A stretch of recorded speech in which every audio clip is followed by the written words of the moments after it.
در کооپراتیو استحصالی به نام سلام در جامعه دهاتی به نام خدایو رجب فی ناحیه واسه ماه سپتامبر جانوری حاصل پیاز آغاز یافت. در مساحت 15 گکتار در این زمین 600 نفر ساکنان دهه به جانوری پیاز مشغول می‌باشند. مزد مهنت به حجم کار اجرا گشته وابسته است. برای پر کردن 10 لینچه پیاز 7 سامانی مقرر کرده شده است. یک نفر در یک روز آزادانه به قدر 70 تا 80 لینچه پیاز جمع‌آوری می‌نماید. ما شهر شامی اومدیم برای هم جمع‌آوری پیاز میزنیم یوردم میتیم میشون میتیم. کاری خوبه بهترین کار. دشواری نداره؟ نه دشواری نداره. یک روزه میزنیم 60 تا 70 تا 80 تا چند قدری خوب داشته باشم قدر میزنیم. این نوع سرخ پیاز از زمستان تا باور بوده تا بهار می‌ایستد.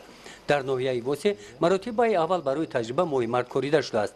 از روی تحلیل‌های متخصصان ساحه کشاورزی از هر گکتار تا 700-800 سنتنر پیاز جمع‌آوری کرده شده. شهر دوشنبه و قسم زیادی ناحیه‌های جمهوری از حاصل همین زمین فصل زمستان با پیاز تامین کرده می‌شود.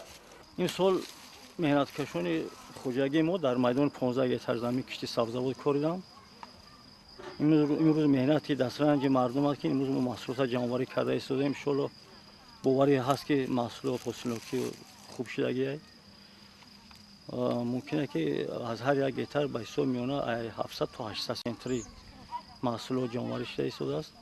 باوری هست که مردم ناحیه ولایت جمهوری و بیرون از اون رو با محصولات خوش‌صفت تامین کرده میتونیم. جمع‌آوری حاصل پیاز بنابر سبب فراوان بودن حاصل مدت یک ماه ادامه می‌یابد. از جانب کооپراتیو استحصالی به نام سلام بعد جمع‌آوری حاصل مقصد دارند.